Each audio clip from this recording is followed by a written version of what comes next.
आप सभी को नमस्कार। जय हिंद, जय भारत। उम्मीद करते हैं आप कुशल मंगल हैं, बढ़िया हैं।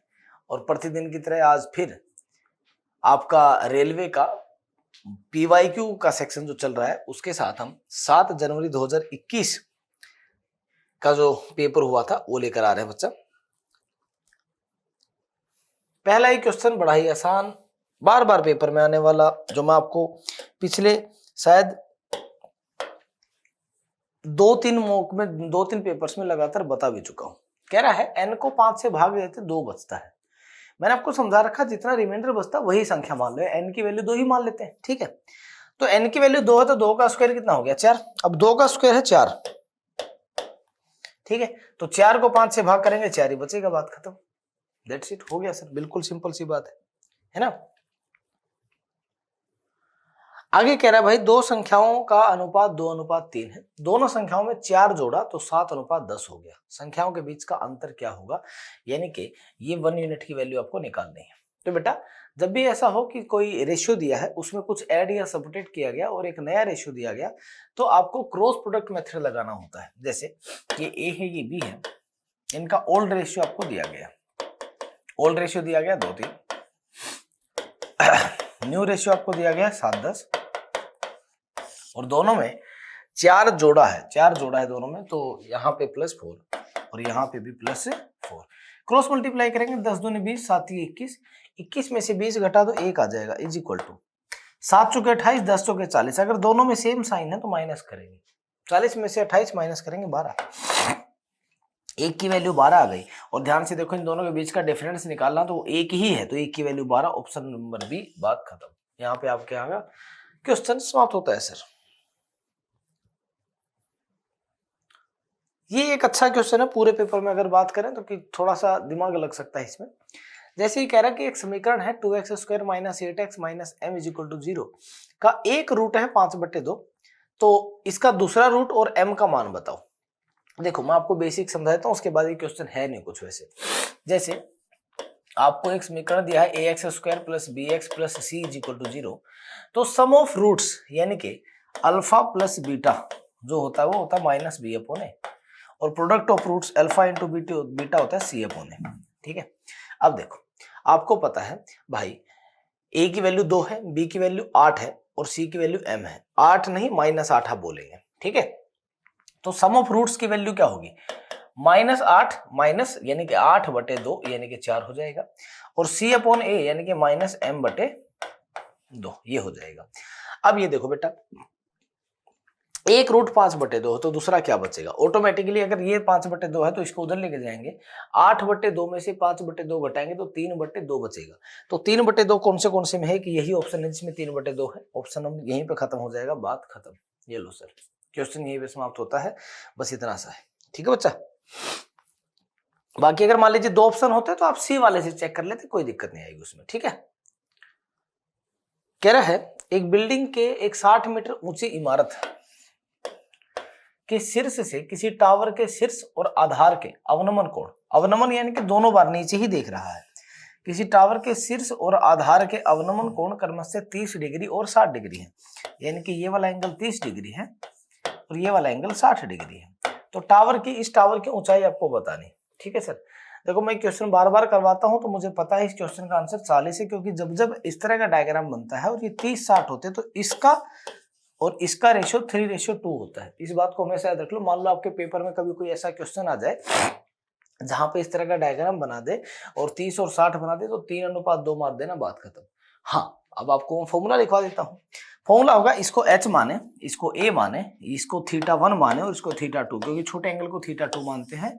तो h = a/cot θ2 - cot θ1। ये लो a की वैल्यू निकालनी है, h की वैल्यू 60 है, cot θ2 यानी कि cot 30 और cot θ1 यानी कि cot 60, ठीक। वैल्यू पुट करेंगे वो 40 आ जाएगा, बात खत्म, ठीक है बच्चे, ओके। अब ये देखो कह रहा है सर एक 21 सेंटीमीटर त्रिज्या वाले वृत्त में से एक वृत्तखंड काटा गया, ठीक है सर। वृत्तखंड का कोण 40 डिग्री, तो वृत्तखंड का क्षेत्रफल बताओ। देखो किसी भी सेक्टर का जो क्षेत्रफल होता है वो होता है θ/360 πr², ठीक है। थीटा वैल्यू 40 है, 40/360 पाई की वैल्यू 22/7, आर की वैल्यू 21, तो आर स्क्वायर यानी 21 गुना 21, जो कट जाए काट दो। ये आ गया 9, 7 से कटा 3, 3 से कटा 3, 3 से कटा 7, और 22 7 154 होता है। ये लो सर, सिर्फ चीजों को कट डाउन करना और कुछ भी नहीं करना भैया, ठीक है, ओके। ये लीजिए एक और अच्छा क्वेश्चन, कह रहा है x√12 is equal to 4 plus x√3, इस x को इधर ले आओ सर, तो x√12 माइनस x√3 की वैल्यू 4 दी गई, दोनों में से x कॉमन ले लेंगे तो अंदर क्या बचेगा, √12 माइनस √3। या फिर मैं ये कहूं कि भैया इसको मैं 2√3 भी लिख सकता हूं, ठीक है, कोई दिक्कत तो नहीं। जैसे √12 को 4 गुना 3 लिखेंगे तो इसको मैं √12 को लिखना चाहूं तो 2√3 भी लिख सकता हूं, ठीक है। 2√3 में से √3 घटा कितना आ गया, √3 बचा, तो ये आ गया x√3 इज इक्वल टू 4, तो x की वैल्यू क्या आएगी, 4/√3, इसको नहीं चलेगा। ये लो सर, बहुत इजी चीज है, ठीक है जी, ओके।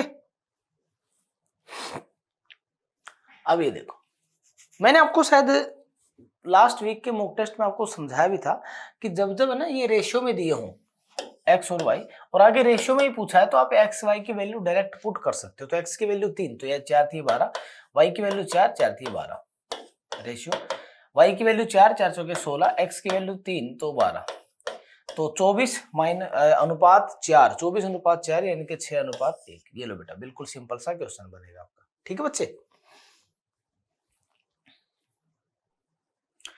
कह रहा है √3 tan 2 थीटा बराबर है, अच्छा इसको इधर ले जाओ तो ये हो गया, अब √3 से ये काटोगे तो √3 आ गया, तो tan 2 थीटा की वैल्यू √3 आ गई।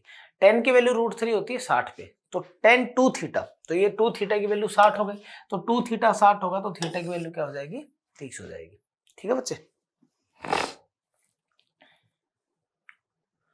अब कह रहा है कि सर किसी वृत्त, एक वृत्त किसी त्रिभुज एबीसी की भुजा बीसी को, ये लो एबीसी की भुजा बीसी को बिंदु पी पर स्पर्श करता है ऐसे, ठीक है।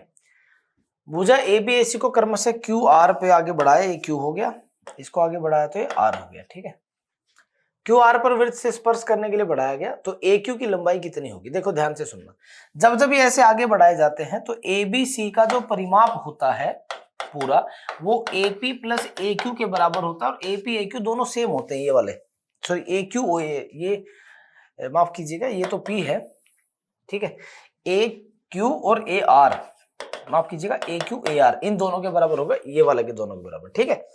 अब देखो ए क्यू की लंबाई पूछ रहा है, तो आप ऑप्शन से उठाओगे, ए क्यू की लंबाई जो है वो ए आर के बराबर है, और वो एबीसी की आधी है, तो half of A B B C C, ये लो सर, यही होगा, ठीक है, ओके बच्चा, option number A. Question number 10 क्या कह रहा है, इन दोनों को गुना करोगे तो आएगा 1/4, ठीक है, भाग में पलट जाएगा तो 1/2, भाग यानी गुना 1/4 को 4/1 गुना 1/2 प्लस में 1/2, इसको गुना करोगे तो यह आ जाएगा क्या, 3/16, पलट दोगे तो 16/3, जो जो कट रहा है काट दो, 2 दूनी 4, ये तो 1 बचा, 2 8 16, 1 में 8/3 जोड़ोगे तो यह आ जाएगा 11/3, 11/3, ये लो सर, ये 1 है ना, ये 1 बचा, ये 8/3 बचा, 1 में 8/3 जोड़ोगे तो 11/3 आपका आंसर आएगा, ठीक है बेटा, सिंपल सा है बिल्कुल। ये देखो कल ही करवाया था यही क्वेश्चन, कह रहा है भाई 3 मंदिरों की ना घंटियां हैं, वो 2 3 5 मिनट के अंतराल पे बजती हैं। अच्छा 2 3 5 का एलसीएम मार लो सर, 2 3 5 का एलसीएम हो जाएगा 5 से 15 30 मिनट, यानी कि 30 मिनट के अंतराल पे वो एक साथ बजेंगे, ठीक है। अब कह रहा है भैया यदि वे 8 बजे बजी हो तो प्रातः 9 बजे तक वे कितनी बार एक साथ बजेंगे, 2 बार बजेंगे 30 मिनट के गैप, दैट्स इट, क्योंकि मिनट है बेटा, सेकंड नहीं है, कई सेकंड सोचो, ठीक है। तो 30 मिनट के अंतराल पे एक बार बज रही है तो 1 घंटे में 2 बार बजेंगे, दैट्स इट, सिंपल सा क्वेश्चन है, कल ही करवाया था मैंने, है ना। अब ये देखो कह रहा है किसी कार का मूल्य प्रतिवर्ष 20% की दर से घट रहा है, 2 वर्ष बाद कार का मूल्य 4,80,000 हो गया, तो कार का वास्तविक मूल्य क्या था।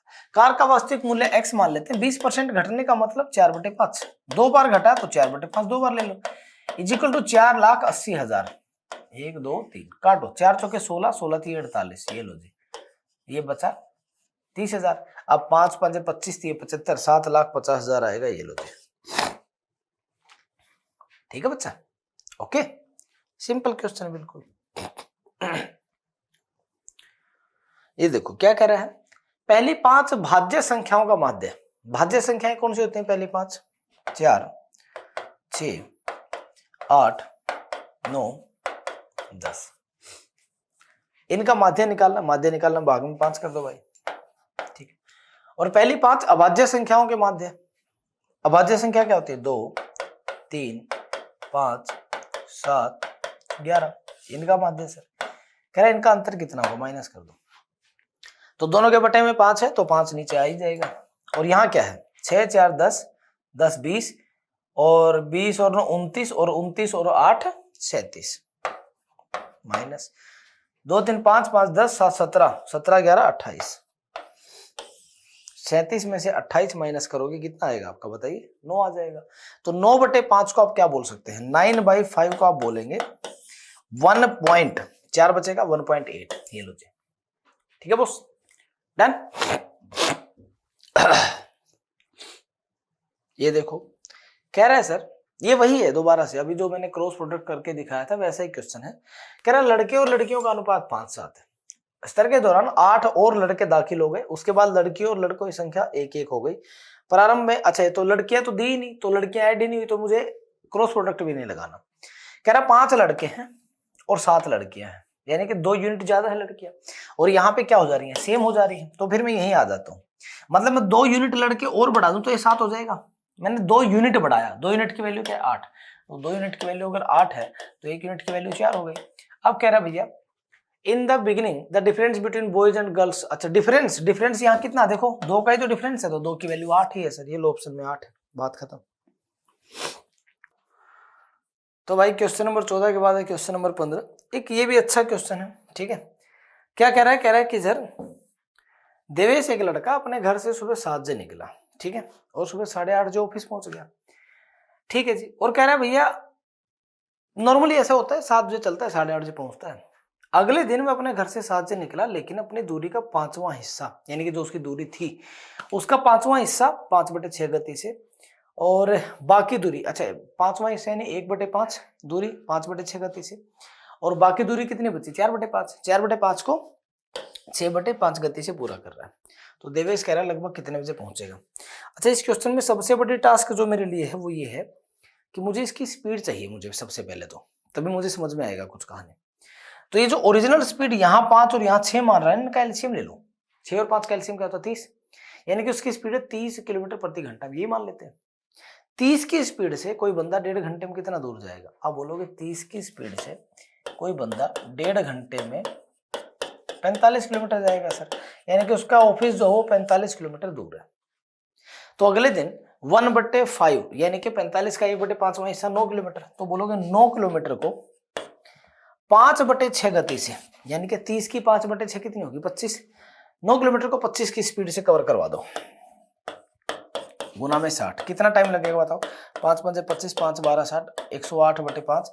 108/5 का मतलब लगभग 21 पॉइंट समथिंग मिनट लगेंगे, 21 मिनट समथिंग लगेंगे, ठीक है सर। अब देखो 45 में से 9 जा चुका है, 45 में 36 और बचा, और 36 को 6/5 गति से, यानी 5 को अगर 30 मानो तो 6 को 36, तो 36/36, तो यहाँ लगेगा 1 घंटा। तो 1 घंटा 21 मिनट, तो 8:21 मिनट लगभग है ये लगभग है, अप्रोक्स में रहेगा, ठीक है, समझ में आया? तो अच्छा क्वेश्चन, बहुत बढ़िया वाला क्वेश्चन दिया गया। आसान है, मैं नहीं कह रहा मुश्किल है, आसान है लेकिन अच्छा दिया हुआ है, ठीक है। तो ये क्वेश्चन यहाँ समाप्त होता है। अब कह रहा है सर एक निश्चित धनराशि पर 4% की दर से 2 वर्ष में लगने वाला चक्रवृद्धि ब्याज और साधारण ब्याज का अंतर 20 है। ये तो मैंने आपको पहले करवा भी रखा है ना। जैसे आपको पता है PR² / 100² 2 साल का जब होता है तो, ठीक है, इक्वल टू कितना दे रखा है? 20 दे रखा है। P की वैल्यू आपको निकालनी बेटा, तो P R की वैल्यू क्या है आपकी? 4 का स्क्वायर 16/100 इक्वल टू 20, ठीक है। बाप रे ये नहीं ठीक हो रहा भाई। 4 से काटो 5, 4 से 4 काटा, 4 से इसको काटोगे 2500, 25 की 5 से गुना करो 125, तो ये ले 12,500 रुपये आ जाएगा, ठीक है बेटा।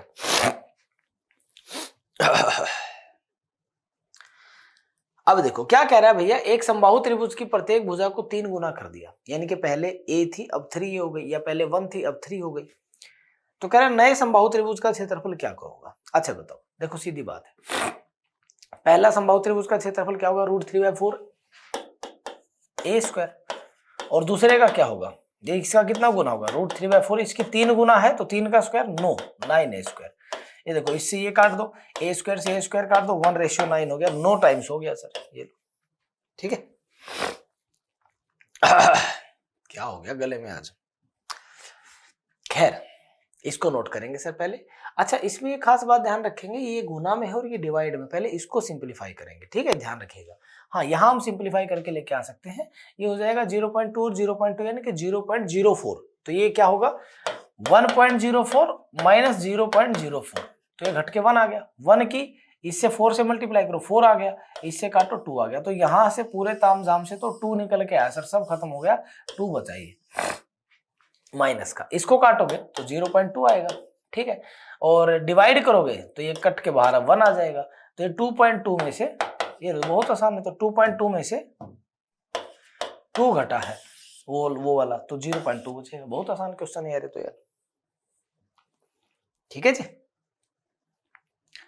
अब कह रहा है P की वैल्यू है 2 + √3, Q की वैल्यू है 2 - √3, P/Q क्या होगा, सिंपल है यार, 2 + √3 बटे 2 - √3, मतलब रेशनलाइज वाला खेल है, सीधा सीधा तो गुना कर दो 2 + √3 और 2 + √3 से, ठीक है।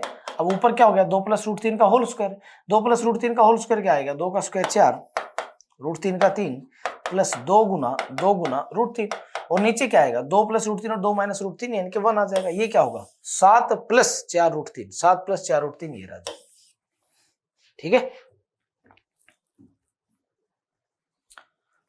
कह रहा है एक 10 मीटर ऊंचे पोल की जो शैडो है वो 10 √3 बन रही है, सूर्य का उन्नयन कोण यानी कि ये वाला एंगल आपको बताना। देखो बेटा ये 1 है, ये √3 है, तो ये 2 होगा, सीधी बात है 1 √3 2, आपका एक रेशियो होता है 30 60 90 का, तो 30 ये होगा, ये 60 होगा और ये 90 होगा, ये रेशियो याद रख लो सर। तो अगर ये 10 √3 है, ये 10 है, तो ये 30 60 90 होगा, तो ये वाला एंगल 30 होगा, बात खत्म, ये लो जी, ठीक है।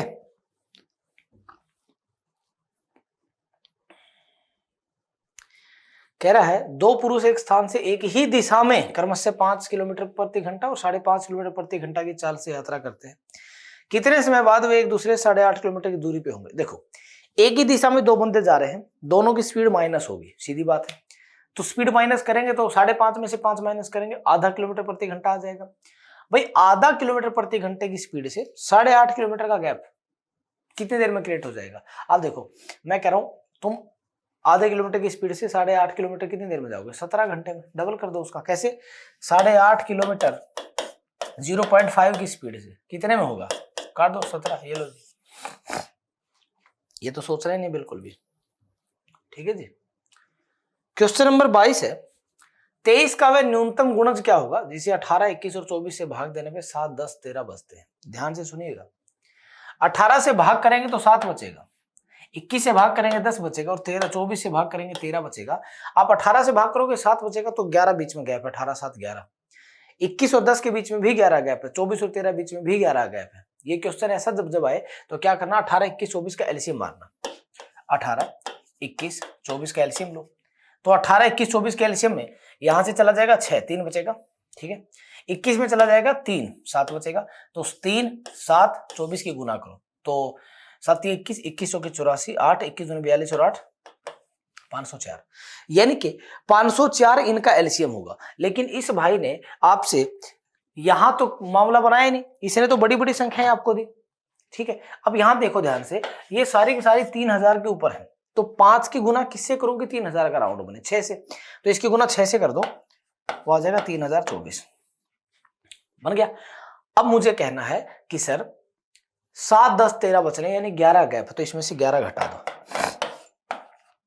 3013, वैसे तो 3013 ये आ ही रहा है, ठीक है, मैं आगे नहीं कर सकता क्योंकि 3000 के ऊपर कोई संख्या ही नहीं है सर, ठीक है। और 23 से भाग करके देख लो, 23 से भाग भी हो जाएगा पूरा पूरा, क्योंकि 23 से कहूं 23, 7 बचा 71, 23 3 69, 2 बच गया, 23 23 से कहूं 23 कट गया सर, ठीक है, सिंपल क्वेश्चन है बिल्कुल, ठीक है बेटा। कह रहे भैया किसी वस्तु का विक्रय मूल्य में 50 रुपए कमी करने की वजह से 5 रुपए का लाभ, 5% का लाभ 5% की हानि में बदल गया। यानी पहले 5% लाभ होता था, 5% हानि हो गई, यानी कि 10% का गैप आ गया। तो यही 10% की वैल्यू 50 दे रखी है क्वेश्चन में। तो आप ये बताओ सर कि प्रारंभिक विक्रय मूल्य क्या होगा, वस्तु का प्रारंभिक विक्रय मूल्य पूछ रहा है, ठीक है। आप मुझे बताओ 10% की वैल्यू 50, तो 100% की वैल्यू 500 होगी, बोलो हाँ कि ना। अब प्रारंभिक विक्रय मूल्य कितना था, 5% के लाभ पर था, तो आपको 105% की वैल्यू पूछ रहा है। तो बताओ 100% की वैल्यू 50, तो 1%, 100% की वैल्यू 500, तो 1% की वैल्यू 5, तो 105 की कितनी, 525। ये आएगा। कहीं पता लगे 500 टिक मार के निकल लो, भाग लो। पूछ क्या रखा है, विक्रय मूल्य पूछ रखा, कहीं इधर उधर निकल लो, है ना। कह रहा है एक पैरेललोग्राम है ABCD, ये लो सर, ABCD।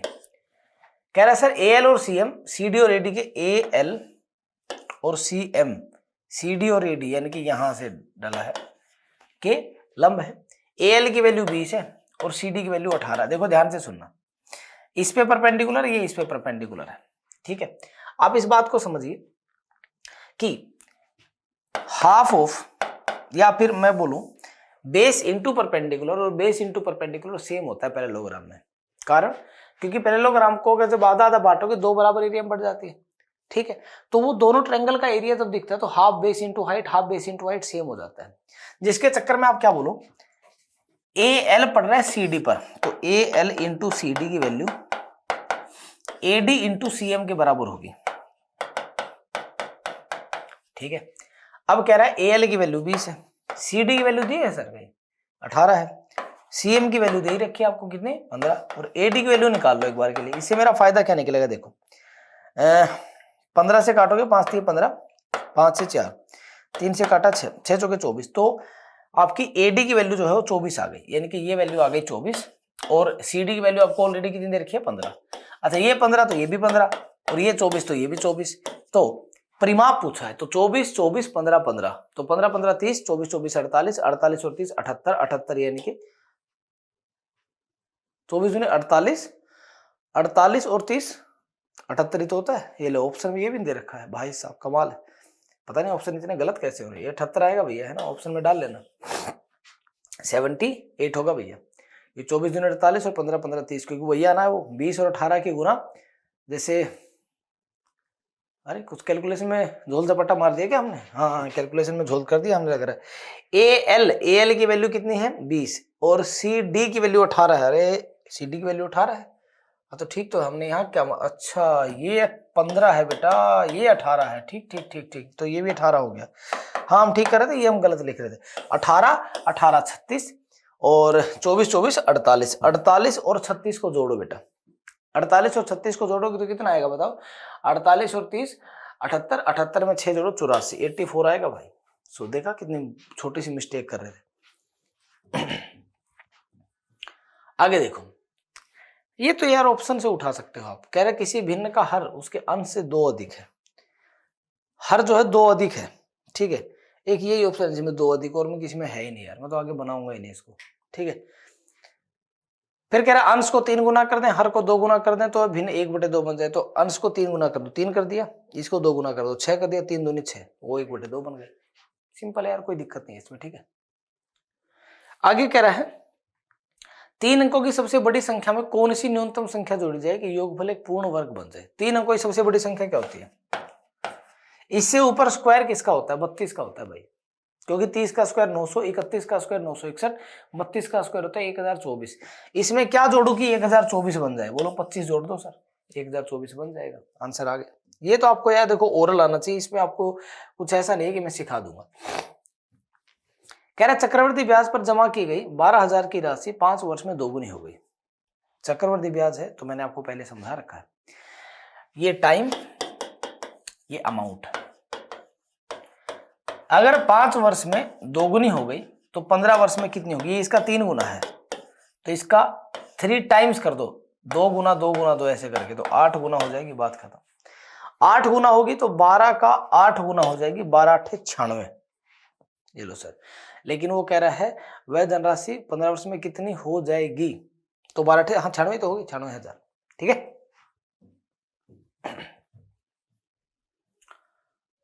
ये लो जी, कह रहा है कि एग्जाम में एक स्टूडेंट है 65% अंक लिए और 20 अंक कम थे उसके, योग्यता अंकों से 20 अंक उसके पास क्या थे, कम थे। ठीक है, तो 65% लेकर भी भाई साहब फेल हो गया, तो उसको 20% और मिल जाते भाई, पास हो जाता हमारा। फिर कह रहे एक दूसरे ने 80% लिए और 10 अंक अधिक आ गए, तो 80% लेने वाले को 10 ज्यादा मिले तो उसको 10 कम कर दो, वो भी पासिंग मार्क पे आ जाए। तो इन दोनों को एक साइड ले लो, 65 80 15%, इसको दे लेके आओगे 30, तो 15% की वैल्यू 30, 1% की वैल्यू 2। आपसे पूछ रखा है परीक्षा में कुल अंक, तो 1% की वैल्यू अगर 2 है तो 100% की वैल्यू 200, दैट्स इट। ठीक है बॉस। कह रहा है भाई दो धनात्मक पूर्णांक संख्याओं का वर्गों का अंतर 56 है, क्या होंगे? यार मैं तो कहूंगा जरूरत ही नहीं है तुम्हें ज्यादा सोचने की। ठीक है, ये बताओ, आपको कह रहा है कि सर इनमें से अगर तुम्हें आता होगा तो सीधे लगा दोगे ना, लगा दोगे कि नहीं लगा दोगे? या फिर क्या करो, ए स्क्वायर, एक संख्या ए है एक संख्या बी है, दोनों का स्क्वायर का 56 है, तो ए प्लस बी और ए माइनस बी, ऐसे ले लो, 56 है सर। यहां से ए और बी की वैल्यू निकल आएगी तुम्हारी, या तो ये कर लो या फिर क्या करो, इतना भी दिमाग में ना लगाओ तो ऑप्शन काट लो सर। ये बताओ, 13 का स्क्वायर 169, 11 का स्क्वायर 121, 169 में से 121 घटाओगे 56 नहीं आएगा। 15 का 225, 13 का 169, 25 में से 69 घटेगा, 15 में से 9 जाएगा 6, चांस बन सकता है। तो 225 169, देख लो कितने का गैप है बीच में भैया, 15 में से 9 गया 6, ठीक है, 11 में 6 गया 5, ठीक है, यही आ गया, ये लो जी। ठीक है बॉस, डन। कह रहा है 5 आदमी किसी दीवार को 12 दिन में बना सकते हैं, तो दीवार कितनी है, 12 पंजे 60 है। 50 कह रहा है तो मूल दीवार से 50% अधिक दीवार को, इससे 50% अधिक यानी कि 3/2 कितनी हो गई बताओ, 90 हो गई। 90 दीवार को 10 दिन में बनाने के लिए कितने बंदे लगेंगे? 9, खत्म, ये तो पूछ रहा है।